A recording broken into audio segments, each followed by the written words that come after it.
La magie du footballeur est de nous faire croire que ce qu'il fait est facile. CR7, lui, nous montre à quel point c'est dur. Il distribue des claques. Une claque pour celui qui affirme qu'il n'y a qu'un Ronaldo.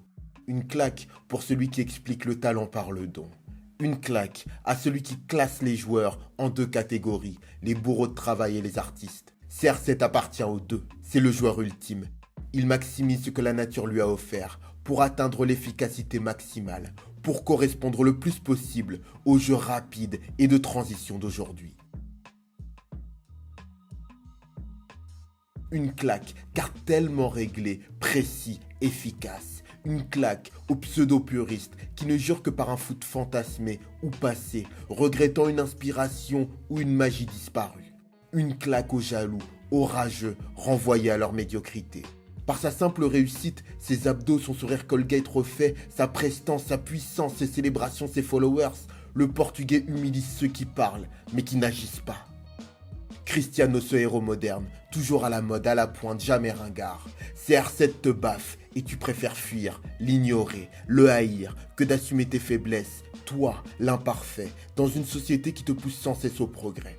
CR7 finit sa 5e séance d'entraînement alors que tu rages sur ton canapé en regardant sa dernière coupe de cheveux. Médiocre.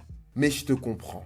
Ronaldo ne symbolise-t-il pas ce monde qui avance vite, si vite, peut-être trop vite? Cette société où il faut toujours chercher à être plus grand, plus fort, à forcer sa nature pour atteindre des objectifs, pour s'accomplir, ou plutôt survivre, être reconnu, ou simplement tenter d'exister.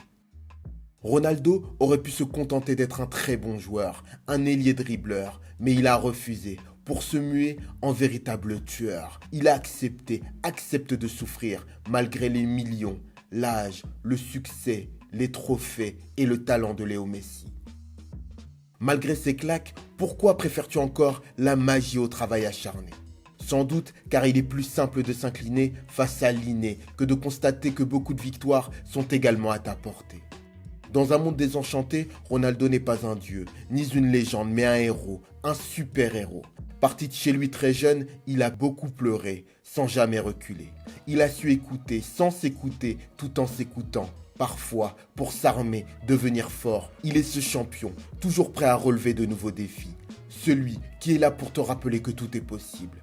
Celui qui a trouvé la potion magique, la faille dans la matrice, le code secret permettant de terminer le jeu de cette société difficile, concurrentielle, impitoyable, injuste et parfois inhumaine. Pour te donner du courage, on ne finira pas par une baffe, mais par une caresse.